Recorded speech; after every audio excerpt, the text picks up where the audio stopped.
सकाळपासून शेतकरी बिगर वाकलीचा आहे सर. माझा ट्रॅक्टर तिथं रस्त्यानं उभा आहे बिगर डिझेल. हे म्हणते डिझेल देत नाही. याला म्हणलं स्टॉक दाखवत आहे ना, स्टॉक बी ते कॅम्प्युटर बंद करून टाकलं सर. मालक तिकडं छत्रपती संभाजीनगर शहर आणि जिल्ह्यात सध्या कृत्रिम डिझेल टंचाई निर्माण केली जात आहे. काही पेट्रोल पंप चालक इंधन नसल्याचे सांगून कंपन्यांना डिझेल पुरवत असल्याची चर्चा आहे. आज 23 मे रोजी शेतकऱ्यांच्या आक्रोशानंतर पालकमंत्री संजय शिरसाट यांनी करोडी जवळील तुळजामाता पेट्रोल पंपावर पत्रकारांसह धाड मारली. तेव्हा पंप मालक पसार झाला होता. त्यानंतर मंत्री शिरसाट यांनी जिल्हा पुरवठा अधिकाऱ्यांना कॉल करून तातडीने या ठिकाणी पंचनाम्यासाठी पथक पाठवण्याचे आदेश दिले. पथकाने येऊन पाहणी केली तेव्हा पंपावर इंधन साठा असल्याचे समोर आले. त्यानंतर इंधन विक्री सुरू करण्यात आली.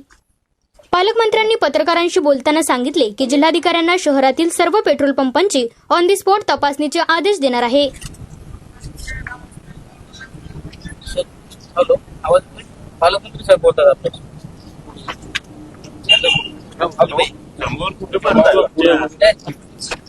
हॅलो, हा नमस्कार. हो हॅलो, आवाज येतोय? नाही चालू करताय का? हॅलो, चालू करत असेल लगेच सांग. हॅलो, सांग. आवाज येतोय?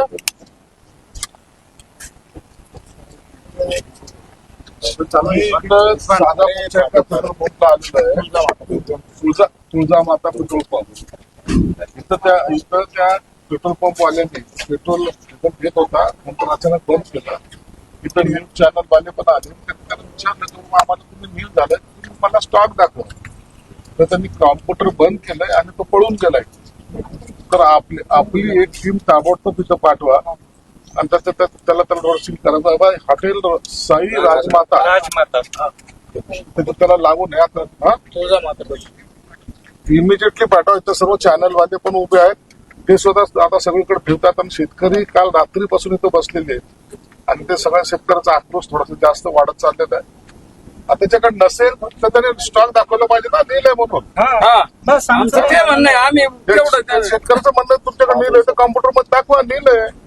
आम्ही काय तुम्हाला भांडायला थोडी आलो, पण जर असं असून जर देत नसाल तर त्यांना त्रास होतो ना त्यांना. तातडीने पाठव पण ओके, आपल्या सोबत पालकमंत्री स्टॉक न करता नाही म्हणून सांगितलं आणि तुम्हाला आल्यानंतर तो पळून गेला. नाही, मला तिथूनच एक माहिती आली की या अशा पेट्रोल पंपवर असं थोडीशी धांदली होते.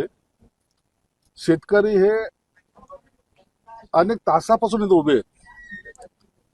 त्यांची मागणी एवढीच आहे की आम्हाला तुमच्याकडे डिझेल असेल तर आम्हाला ते द्या, नसेल तर तुमच्याकडे जे कॉम्प्युटर वगैरे असतं त्याच्यामध्ये साठा नील झाल्याचं तुम्हाला आम्हाला दाखवा. परंतु तो पेट्रोल पंपवाला इतर आता सोडून पळून गेला असं मला माहिती आहे.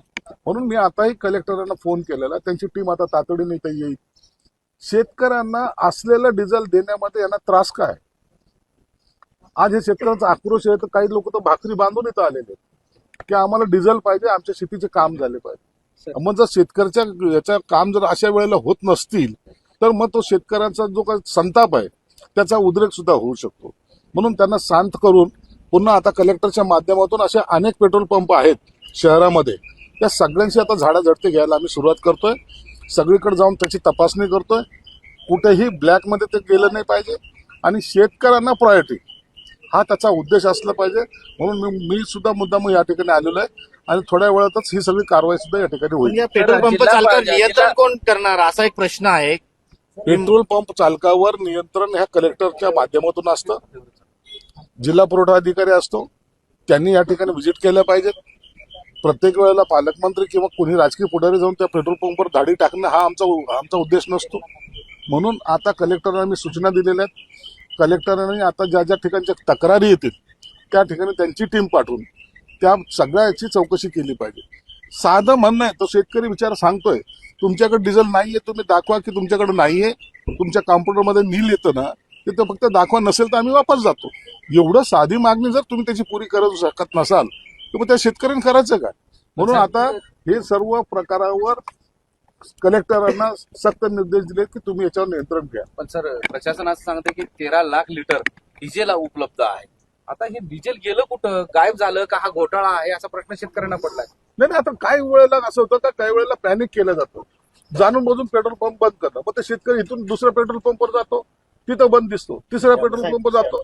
म्हणून इतक्या पेट्रोल पंपवर फिरून त्याच्यात जर त्या ट्रॅक्टरमध्ये किंवा त्याला जर डिझेल मिळत नसेल तर तो पॅनिक होणार ना. म्हणून हे का असं घडतंय ज्याच्या मागची कारणं सुद्धा शोधावं लागतील. हे जाणून बुजून देण्यामध्ये दिरंगाई करतात का किंवा इतर ठिकाणी ते विकतात का याचा सुद्धा आता तपास करावा लागणार. साहेब, आता यांनी सिस्टीम बंद केली. इथे कर्मचारी सुद्धा शेतकऱ्याला आरडाओरडीची भाषा करतात, माध्यम प्रतिनिधी सुद्धा धमकी देतात. आता तुम्हीच पाहिले ना, तुम्ही प्रसिद्धी माध्यमवाले त्यांच्याकडे गेले, त्याचं काम आहे हे बघा, हे असं रेकॉर्ड आहे. कदाचित शेतकऱ्याला तुम्ही अनपढ समजत असाल, ठीक आहे, तुम्हाला तर दाखवलं पाहिजे होतं.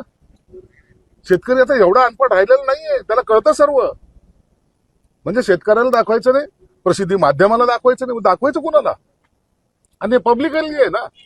तुम्हाला घाबरण्याचं कारण काय मला हे तर समजून द्या. सर, आता एक प्रश्न असा आहे की तुम्ही पालकमंत्री आहात, तुमच्या समोर हे सगळे कर्मचारी मालक पळून गेलेला आहे, आम्ही त्याचे साक्षीदार आहोत. अशा परिस्थितीवर या पेट्रोल पंपावर हे शेतकऱ्यांना त्यांनी खोटं बोललेलं आहे, साठा उपलब्ध आहे असं आम्हाला लक्षात येतं. काय कारवाई करायला लावणार आहात कलेक्टर? आता 15 मिनिटांमध्ये इथे कलेक्टर ऑफिस मधली टीम येईल, या सगळ्या पेट्रोल पंपचा ताबा घेतील आणि तेच त्यांच्या पद्धतीने जी काही शासकीय कारवाई त्यांच्यावर केली जाईल. Lasur road, Shirdi road